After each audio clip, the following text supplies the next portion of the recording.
আপনারা দেখছেন 24 ঘন্টা ইন্ডিয়া টিভি, সর্বদা সবার পাশে সবার মাঝে।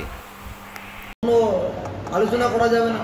এই যে সোদপুরের মেয়ে আরজি করের ঘটনায় যে তিলোত্তমার বিচার চেয়ে পশ্চিমবাংলায় অভূতপূর্ব জনজাগরণ হয়েছে। পশ্চিমবাংলার সমস্ত স্তরের মানুষ রাস্তায় নেমে এসেছে।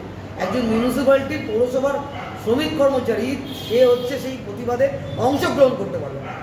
এবং এই কালচারটা যে আজকে সবার সামনে আসছে, যে পানিহাটি মিউনিসিপ্যালিটিতে হলো, সিএসসিতে হলো, একটি জুট মিলে হয়েছে, এখন সামনে আসছে। এটা 2011 সাল থেকেই বর্তমান তৃণমূল শাসক দল তারা শুরু করেছে। এটা 2011 সাল থেকে হসপিটালে থ্রেড কালচার চলেছে, ডাক্তারদের মধ্যে থ্রেড কালচার চলেছে, মাস্টারদের মধ্যে চলেছে, অফিস কাছারি মিউনিসিপ্যালিটি সব জায়গায় চলেছে, এলাকায় চলেছে, মিলে চলেছে, কারখানায় চলেছে। মানে আমাদের জীবনটাই এই কালচারের মধ্যে দিয়ে থ্রেড করে আমাদের জীবনটাকে ব্যতিগ্রস্ত করেছে। এখন এই শব্দবন্ধটা আমরা নতুন শুনছি, কিন্তু চলছে অনেক দিন থেকে। মানে আজকে 13 বছর বাংলার মানুষ এই কালচারের সঙ্গে মানে অভ্যস্ত হননি, এই কালচার সহ্য করে বেঁচে রয়েছে। এবং পানিহাটি মিউনিসিপ্যালিটির ব্যাপারে আমাদের যেটা বলার, যে আমরা চুপ করে থাকবো। শ্রমিক কর্মচারীদের ওপর আক্রমণ হলে, শ্রমিক কর্মচারীদের অধিকারে আঘাত আসলে, তাদের থ্রেট করা হলে, তাদের গণতান্ত্রিক অধিকার প্রতিবাদ করার তাদের গণতান্ত্রিক অধিকার। বাধা দিলে পারে, আমরা বলছি বাধা দিলে বাদ বেরোবে। আমরা শুধু রাস্তায় থাকা না, আমরা সব রকমভাবে যতদূর যেতে হয় ততদূর গিয়ে আমরা থানা যদি বলেন, কোর্ট যদি বলেন, আইন প্রশাসন যেখানে যাওয়া, এছাড়াও মানুষের জমায়েত করে এই শ্রমিক কর্মচারীদের সমর্থন পানিহাটির মানুষরা বিভিন্ন জায়গায় জমায়েত হয়ে এই থ্রেড কালচারের প্রতিবাদ করে। মিউনিসিপ্যালিটিটা কারণ ব্যক্তিগত সম্পত্তি না। একটা এমএলএ কে ডাকছে সিবিআই, আর তার প্রতিবাদ যদি কেউ করে, তার জন্য তাকে তার থ্রেড শুনতে হবে। একজন নিয়ে গিয়ে তাকে একটি মেয়েকে তার মা বাবা বলছে পরে নিয়ে যান, তার আগে পুড়িয়ে দেওয়া হচ্ছে। কত তাড়াতাড়ি প্রমাণ লোপাট করা যায়? আর মানুষ যদি তার প্রতিবাদ করে, তাকে থ্রেড শুনতে হবে। শুধু কি পানিহাটি পৌরসভা না, অন্যান্য পৌরসভা কর্মচারীরাও এই থ্রেডের মুখে পড়ছে? সমস্ত জায়গায় হচ্ছে। এবং বলা হচ্ছে যে মিছিলে মিটিংয়ে যাওয়া যাবে না, বলা হচ্ছে প্রতিবাদ করা যাবে না, বলা হচ্ছে এই মুহূর্তে দাঁড়িয়ে তিলোত্তমার বিচার চাই এই বলে আন্দোলন করা যাবে না। আপনি দেখতে পাচ্ছেন না কলকাতায়, আরে দুর্গা ঠাকুরই তো 3 আর 2 5 ছেলে মেয়ে মিলে 6 জন বলছে 5 জনের বেশি জমায়েত করা যাবে। তাহলে তো মণ্ডপে দুর্গা পুজোই হবে, জমায়েত করা যাবে না। এবং পুলিশও দেয় বিভিন্ন জায়গায় দাঁড়িয়ে আপনার ওই পিচের রাস্তায় বিভিন্ন ছেলে মেয়েরা, বাচ্চা ছেলেমেয়েরা নানান গ্রাফিটি নানান আঁকছে, তিলোত্তমার বিচার চাই, জাস্টিস ফর আরজি কর বলছে। উৎসব এসে গেছে, আঁকা যাবে না, মানে কিচ্ছু করা যাবে না, আঁকা যাবে না, গান গাওয়া যাবে না, নাচা যাবে না, চাকরি করা যাবে না। সবাইকে বলতে হবে যে উনি যা বলছেন, হীরকের রানী ভগবান, সবাইকে এটা বলতে হবে। আমরা বলছি এর বিরোধিতা করছি, বিচার দিতেই হবে।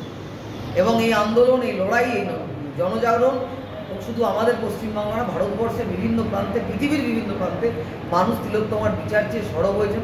এবং এই যে এই পানিহাটিতে বসে রয়েছি, পানিহাটি একটি গর্ব। পানিহাটির মানুষ যে মেয়েটির জন্য গর্ব করতে পারে, সেই মেয়েটির হারিয়ে যাওয়া, চলে যাওয়া, তো মানুষ রাস্তায় নেমেছেন। এবং এই গণজাগরণ শাসককে বিচার দিতে বাধ্য করবে। কোনো কোর্ট, কোনো আদালত, কোনো শাসক কেউ তারিখ দিয়ে এই বিচার পেছিয়ে দিতে পারে। হয়তো আজকে না হোক কালকে হতে পারে, বিচারকে আটকাতে পারে। ইন্টারন্যাশনাল অ্যাডভোকেট বৃন্দা গ্রোভার মেয়েটার বাবা মার প্রতি আস্থা রেখেছে যে আমি 1 পয়সা নেব না, সে আসছে পরের ডেটে লড়ার জন্য। বিকাশবাবু তাকে ইমেল করেছিল, এই বিষয়ে কী বলবেন? বৃন্দা গ্রোভার লড়ছেন, তিনি বলেছেন যে তিনি 1 টাকা মাত্র ফিস নিয়ে লড়বেন, তিনি থাকতে চাইছেন। এবং তার এর আগে উদাহরণ আছে, তিনি অনেকগুলো এরকম কেসের সাথে যুক্ত থেকেছেন এবং সেই নির্যাতিতা মেয়েদেরকে, সেই পরিবারকে জাস্টিস পাইয়ে দিয়েছেন। এবং তার জন্য আমি কৃতজ্ঞতা জানাবো বিকাশ ভট্টাচার্যের প্রতি, যে উনি এরকম একটা মেল করেছেন। কৃতজ্ঞতা জানাবো বৃন্দা কারার দিকে, যিনি বৃন্দা গ্রোভারের সাথে যোগাযোগ করেছেন। কারণ এই পরিবারটি অসহায় পরিবার, সেই পরিবারের পাশে আমাদের সকলের মিলে দাঁড়ানো দরকার। কারণ এরা বুঝতে পারছে না কী করবে। আর যেখানে সরকারের থেকে, শাসক দলের থেকে এইরকম ভয়ঙ্কর চাপ, আর যে শাসক দল যারা রাস্তায় মিছিল করছে, আজ কাল না কালকে নাকি নৈহাটিতে একটা কী নাগরিক মিছিল আছে, মানে আরেকটা কী নাগরিক মিছিল। আমি বললাম যে 21 লাখি অ্যাডভোকেট নিয়োগ করে কোর্টে তিলোত্তমার বিচার প্রক্রিয়াকে দীর্ঘায়িত করে দিয়ে, তারিখ নিয়ে এবং জায়গায় জায়গায় থ্রেড দিয়ে তিলোত্তমার বিচার চেয়ে মিটিং করলে পরে সেই মিটিং ক্যান্সেল করে পুলিশকে দিয়ে, জমায়েত ক্যান্সেল করে দিয়ে প্রতিবাদকে স্তব্ধ করে দিতে চেয়ে কী করে বিচার হবে আমি জানি না। পানিহাটি পৌরসভা কর্মীদের কীভাবে থ্রেট করছে? একটু আমাদের জেলা সেক্রেটারি আছে, ফোনে না বিষয়তে আমাদের মিউনিসিপ্যাল ইউনিয়নের জেলা সেক্রেটারি ওয়েট অ্যাকচুয়ালি থ্রেড বিষয়টা 2011 সালের পর থেকেই আমাদের জেলার 25টা মিউনিসিপ্যালিটি এবং একটা কর্পোরেশন এতে অব্যাহত কর্মচারীদের স্বাভাবিক যেমন বলল শান্তির পরিবেশ নেই অধিকাংশ বেশিরভাগ মিউনিসিপ্যালিটি যারা শ্রমিকরা কার্যত বঞ্চিত যে মাইনেতে চাকরি করে না পানিহাটি থ্রেটটা কিভাবে করছে? সারা পানিহাটি এটা করেছে, ব্যতিক্রম কোথাও নেই।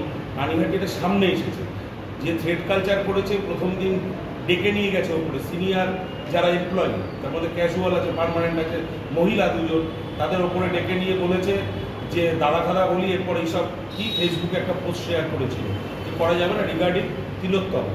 সবাই করছে, আম জনতা করছে, নাগরিক করছে। সারা বছর মিউনিসিপ্যালিটির চাকরি মানে মানুষকে পরিষেবা দেবে, মানুষের সুখে দুঃখে থাকবে, এটাও তো মানুষের সুখে দুঃখে থাকা।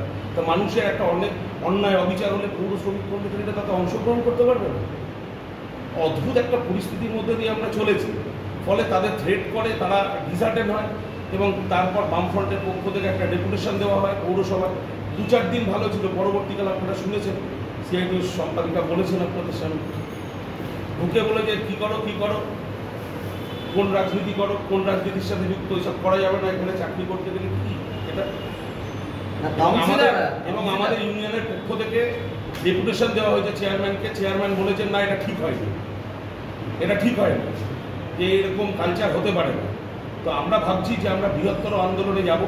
আমরা ঠিক করেছি আগামী 1 তারিখ আমরা পানিহাটি গেটের সামনে আমরা জেলা ইউনিয়নের পক্ষ থেকে আমরা সভা করব, সভা করে বিক্ষোভ সভায় প্রতিবাদ জানাবো। পরবর্তীকালে আমরা চিন্তাভাবনা করছি। এ পর্যন্ত সঙ্গে রাখুন 24 ঘন্টা ইন্ডিয়া টিভি, দেখতে থাকুন সব জেলার সব খবর সবার আগে 24 ঘন্টা ইন্ডিয়া টিভির পর্দায়। নমস্কার।